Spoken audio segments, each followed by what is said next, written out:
আজি এইখন wheel chair পাই মোৰ মনত বহুত আনন্দ লাগিছে, বহুত মোটিভেশ্যন ফিল কৰিছোঁ মই। মৌলানা বদৰুদ্দিন চাহাব আৰু আমাৰ সিৰাজউদ্দিন চাহাবক বহুত অন্তৰৰ পৰা শুভেচ্ছা জনাইছোঁ আৰু ধন্যবাদ জ্ঞাপন কৰিছোঁ যে তেওঁলোকৰ কাৰ্যকালত মই এইখন প্ৰথমবাৰৰ বাবে পাইছোঁ। এতিয়ালৈকে কোনো চৰকাৰীভাৱে মই এনেকৈ কোনো গিফ্টটো পোৱা নাই। এইখন মোৰ আজমল ফেমিলিৰ পৰা পাইছোঁ। লাখ লাখ শুক্ৰিয়া আপোনালোক সকলক। আল্লাহ আপোনালোকক ভালে ৰাখক, সুস্থই ৰাখক, এইটোৱে মোৰ দুৱাৰ হ'ল। এনেকুৱা লাগিছে যে মোৰ বহু সপোনৰ পৰা এটা সপোন ইয়াতেই পূৰণ হৈ গ'ল আৰু মই মোৰ আজমল ফাউণ্ডেশ্যনৰ ডাইৰেক্টৰ চাহাব আন্তৰৰ পৰা মই ধন্যবাদ জ্ঞাপন কৰিছোঁ। মোৰ সপোনটো হ'ল এজন প্ৰশাসনিক অফিচাৰ হৈ মই মোৰ সমাজৰ কাৰণে, মোৰ অসমৰ কাৰণে কিবা কাম কৰিম।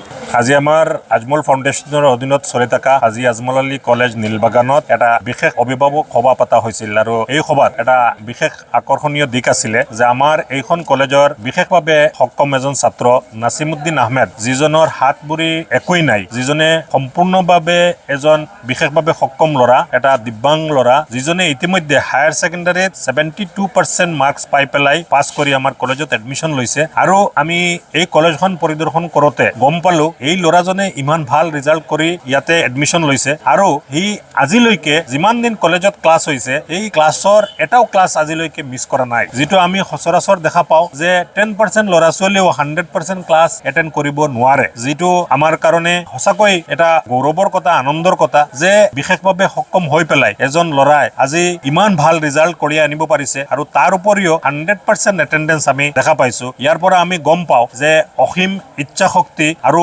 শিক্ষাৰ প্ৰতি প্ৰবল ধাউতি থাকিলে কোনো ধৰণৰ প্ৰতিবন্ধকতা আমাৰ কাৰণে হেঙাৰ হ'ব নোৱাৰে আৰু যাৰ এটা উজ্জ্বল নিদৰ্শন হৈছে আমাৰ নাছিমুদ্দিন আহমেদ। তাৰ এই ইচ্ছা শক্তি দেখি পাই পেলাই যে আমি দেখা পাইছিলোঁ যে সি এখন অতিকৈ জৰাজীৰ্ণ হুইল চেয়াৰ লৈ পেলাই অহা যোৱা কৰি আছিলে আৰু আমাৰ ট্ৰাষ্টি বদৰুদ্দিন আজমল চাহাব, সিৰাজউদ্দিন আজমল চাহাবৰ অনুমতিত আজি আমি মুম্বাইৰ পৰা বিশেষভাৱে অৰ্ডাৰ দি আমি এই হুইল চেয়াৰখন 1,72,000 আনি পেলাই আজিৰ এই সভাত আমি নাছিমুদ্দিন আহমদ লৈ আগবঢ়াইছোঁ আৰু সঁচাকৈ আমাৰ কাৰণে অতি এটা ভাল লগা দিশ। আৰু বিশেষভাৱে মই ছাত্ৰ ছাত্ৰীসকলক ক'ম যে নাছিমুদ্দিন আহমদৰ পৰা অনুপ্ৰেৰণা লৈ পেলাই যে বিশেষভাৱে সক্ষম এজন ল'ৰাই যদি আজি ইমান ভাল ৰিজাল্ট কৰি আনিব পাৰে, ইমান মানে কষ্ট কৰাৰ পিছত ই গোটেই কেইটা ক্লাছ এটেণ্ড কৰিব পাৰে, 100% এটেণ্ডেঞ্চ দেখুৱাব পাৰে, তেনেহ'লে আমি যিসকল আমি শাৰীৰিকভাৱে সক্ষম তেওঁলোকে আমি কিয় নোৱাৰো। আজি নাছিমুদ্দিনৰ পৰা অৰিহণা লৈ পেলাই আমি সকলোৱে আগবাঢ়ি যাব লাগিব।